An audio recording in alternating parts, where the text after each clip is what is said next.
Isang lalaki sa Ifugao ang walang habas na nanaga ng kanyang mga kabarangay noong October 18, 2023. Ang krimen nakunan pa ng CCTV.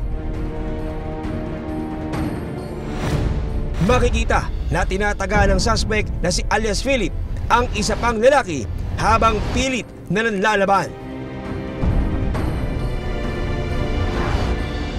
Ayon kay Kapitan Aldric, siya ang lalaking nanlalaban sa video. So yung nasa utak ko nun is talagang kunin lang yung itak para walang masaktan sana. Kaso hindi ko nagawa yun. Nagagawan kami ng itak and hindi ko namalayan. Nandun ako nasa sahig. Ilang segundong nakipagbuno si Aldric sa suspect. Dito ako natumba. Tapos talagang pinagtataga ako dito. So, butit meron yung isang kahoy. Yun yung isang pinagharang ko. Hanggang pumunta kami dito. So, natumba ako dito. Meron yung monoblock. Yun yung pinagsangga ko.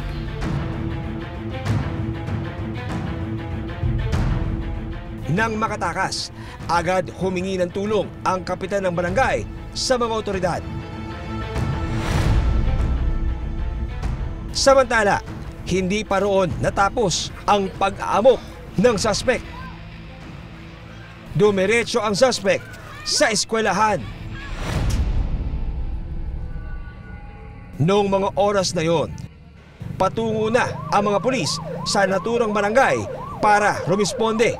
Ang priority natin is yung mga buhay ng mga bata. Sa labas ng paaralan, nadatnan ni Philip ang isang estudyante na tinawag naming si Kevin. Hindi rin pinatawad ng suspect si Kevin.